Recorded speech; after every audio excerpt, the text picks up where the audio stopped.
आप सभी का स्वागत है मेरे यूट्यूब चैनल पर। आज मैं यहाँ पर फिर से आप सभी लोगों के सामने एक नया वीडियो लेकर के हाजिर हूँ। आज के इस वीडियो में हम जो है गुलाम वंश का क्रम हमारा चल रहा था। मैंने कुछ समय पहले जो है गुलाम वंश के लगभग 8 जो हमारे शासक थे आरंभिक, उन शासकों के बारे में मैंने आप सभी को संक्षिप्त जानकारी दी थी। और यहाँ पर हम गुलाम वंश के 9वें शासक यानी कि गयासुद्दीन बलबन के बारे में कुछ महत्वपूर्ण चीज़ें जानने का प्रयास करेंगे। तो गयासुद्दीन बलबन जो था वो गुलाम वंश का 9वां शासक था और बहुत ही महत्वपूर्ण ये शासक था। गुलाम वंश के सभी शासकों में से इसका जो शासन करने का ढंग था वो बहुत ही अलग था। और यहाँ पर हम इसी गयासुद्दीन बलबन के बारे में जानेंगे। बलबन का जो शासनकाल था वो 1266 से 1287 के बीच माना जाता है। और बलबन से पहले नसीरुद्दीन महमूद का शासन था और उसके उपरांत जो है गयासुद्दीन बलबन का शासनकाल आरंभ होता है। गयासुद्दीन बलबन से पहले के 8 जो शासक थे उनके बारे में हमने संक्षिप्त जानकारी आपको दे दी है। और यहाँ पर हम गयासुद्दीन बलबन के बारे में जानेंगे और अगले वीडियो में हम गयासुद्दीन बलबन के जो उत्तराधिकारी थे यानी कि गयासुद्दीन बलबन के बाद जो गुलाम वंश के शासक बने उनके बारे में हम जानेंगे। तो चलिए शुरू करते हैं गयासुद्दीन बलबन के बारे में। बहुत ही महत्वपूर्ण वीडियो है, आपकी सभी परीक्षाओं के लिए बहुत ज़्यादा इम्पोर्टेंट है, आप गौर कीजिएगा। हम यहाँ पर संक्षिप्त जानकारी देखेंगे गयासुद्दीन बलबन के बारे में। तो चलिए शुरू करते हैं। गयासुद्दीन बलबन गुलाम वंश का 9वां शासक था। इसका शासन 1266 से लेकर 1287 तक रहा। देखिए, गयासुद्दीन बलबन जो था वो गुलाम वंश का 9वां शासक था, ये तो मैंने आपको पहले ही बता दिया। इसका शासन जो था वो 1266 से लेकर के 1287 तक रहा। शासक बनने से पहले यह इल्तुतमिश द्वारा बनाए गए चालीसा दल का सदस्य था।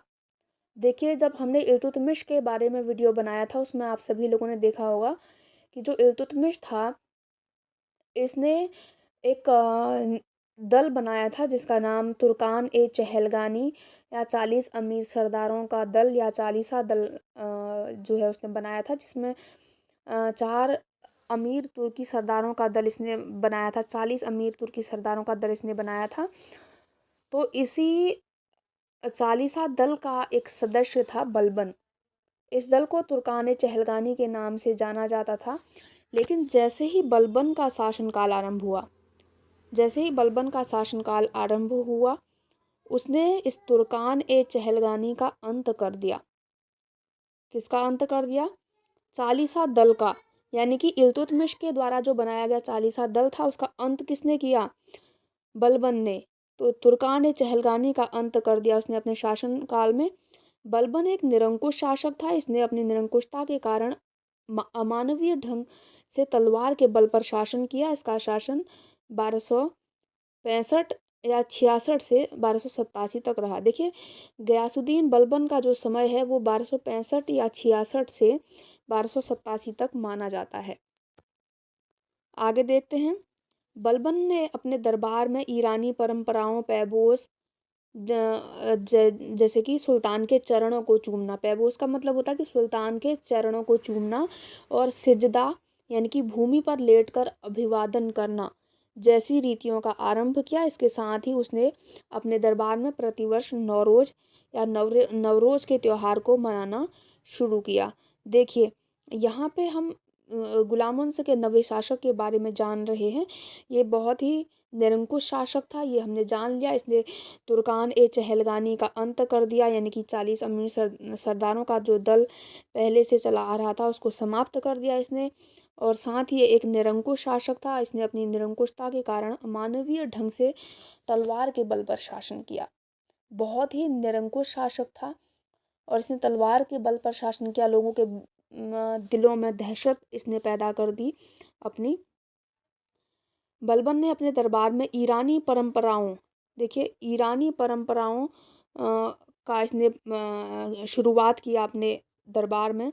जैसे पैबोस यानी कि सुल्तान के चरणों को चूमना, यानी कि जो बलबन था उसके चरणों को चूमते थे लोग। प्रजा जो थी वो उसके चरणों को चूमती थी, और साथ ही सिजदा प्रथा भी इसने चलाई थी, जो भूमि पर लेटकर अभिवादन करना होता है इसमें। इस प्रकार की रीतियों का इसने आरंभ किया। इसके साथ ही इसने अपने दरबार में प्रतिवर्ष नौरोज का त्योहार मनाना शुरू किया। देखिए, इससे पहले ये त्योहार नहीं मनाया जाता था, ये ईरानियों का एक त्योहार होता है। तो ये जो त्योहार है ये पहले नहीं मनाया जाता था, और इसकी शुरुआत किसने की? बलबन ने। तो ये कुछ नई चीज़ें बलबन ने चलाई। दरअसल ये लोगों के मन में अपना आतंक या अपना एक भय जो है बनाना चाहता था। लोगों के दिलों में दहशत ये पैदा करना चाहता था। इससे पहले के जितने भी शासक हुए, हालांकि वो बलबन से काफ़ी अलग विचारधाराओं वाले थे, और उनका जो काम करने का ढंग था वो बहुत ही अलग था। लेकिन बलबन ने अपना जो कार्य करने का ढंग था वो बिल्कुल अलग कर लिया। पहले जो चालीसा दल था, जो संपूर्ण शक्ति थी वो चालीसा दल के पास ही होती थी, और जो शासक था वो नाम मात्र का होता था। लेकिन जैसे ही बलबन का शासनकाल आरंभ हुआ, बलबन ने इस दल को समाप्त कर दिया, और इस दल में जितने भी लोग थे, चालीसा दल के जितने भी सदस्य थे, उनको मार दिया गया। उनको मार दिया गया या उनके साथ दुर्व्यवहार किया, उनको अपमानित किया गया। तो इसने पूरा जो है चालीसा दल को ही समाप्त कर दिया। यानी कि ये निरंकुश शासक था, हमने देख लिया। अभी आपने देखा यहाँ पे कि ये निरंकुश शासक था, तलवार के बल पर शासन करना चाहता था। तो इसने इस तरीके की इन सभी जो चालीसा दल था इसको समाप्त किया। पैबोस और सिजदा नामक प्रथा इसने चलाई, और साथ ही नौरोज़ का त्यौहार इसने मनाना शुरू किया। आगे बढ़ते हैं। चलिए, अब यहाँ पे हम देखेंगे, बलबन दिल्ली सल्तनत के सुल्तानों में से पहला सुल्तान था जिसने अपने राजत्व संबंधी नियमों का विस्तार से वर्णन किया था।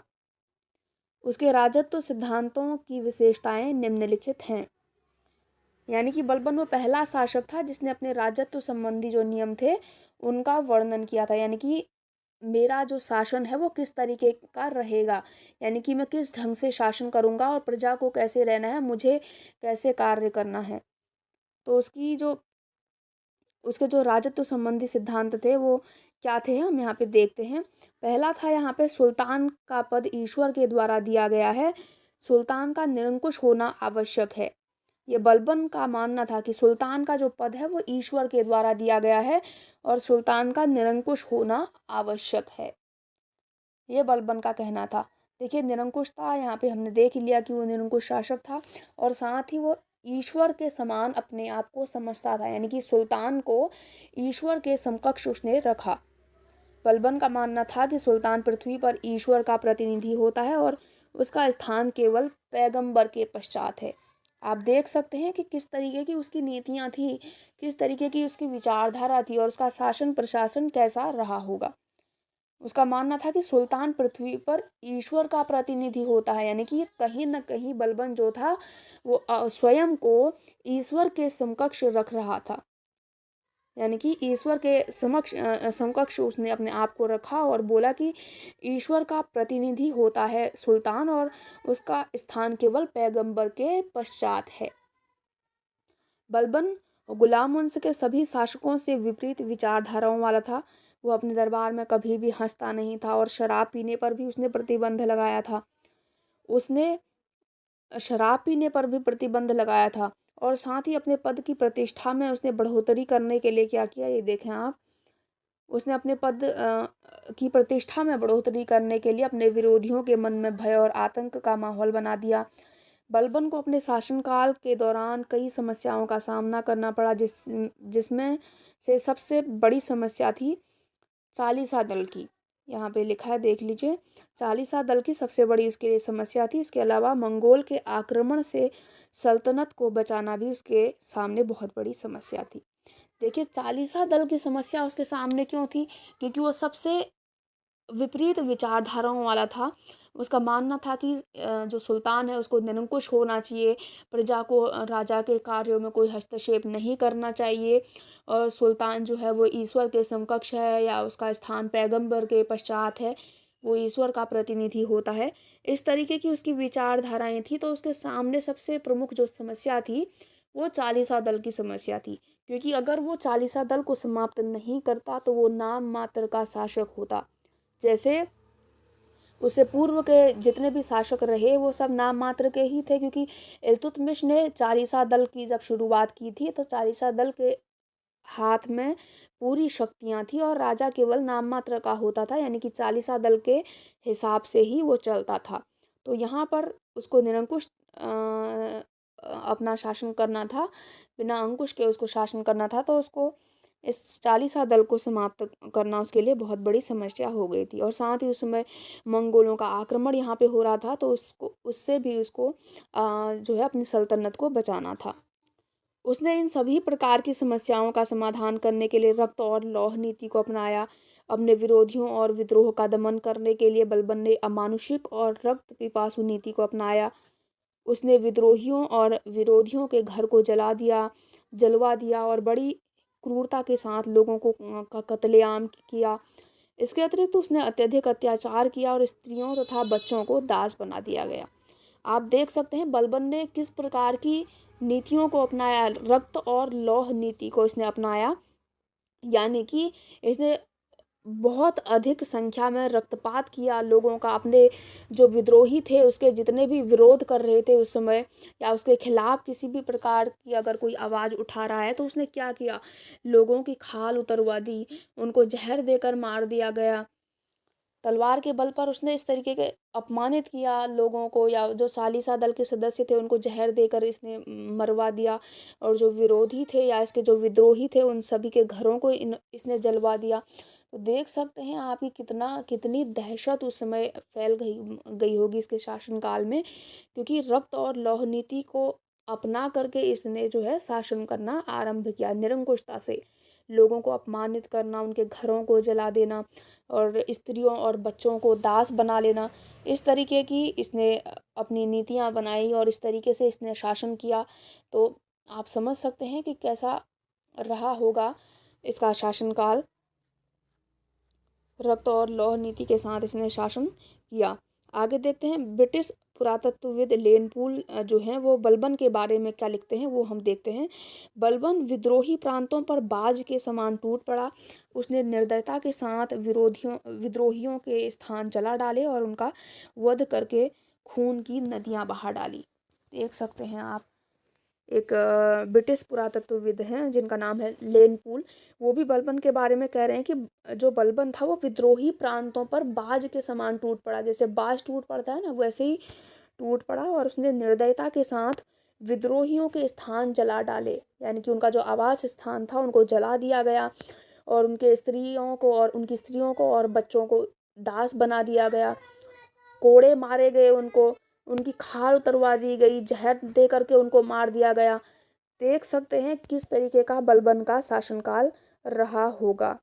तो लगभग इसने इसी प्रकार से शासन किया। 1266 से 1287 तक इसका इसी प्रकार से शासन रहा और इसके उपरांत इसके उत्तराधिकारियों का शासन काल आरंभ हुआ, यानी कि इसके बाद कैकुबाद जो कि इसका पोता था, दूसरे बेटा, उसका शासनकाल आरंभ हुआ।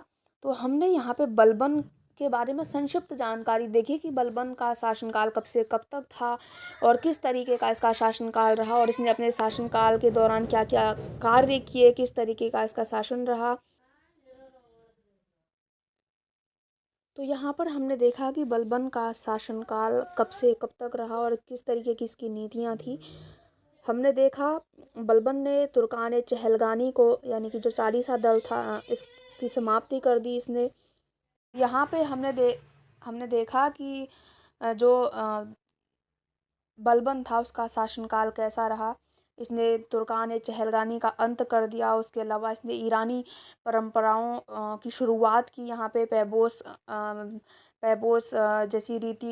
और सिजदा जैसी रीतियों को इसने चलाया और साथ ही नौरोज़ का त्यौहार इसने मनाना शुरू किया। और अपने दरबार में कभी हंसता नहीं था।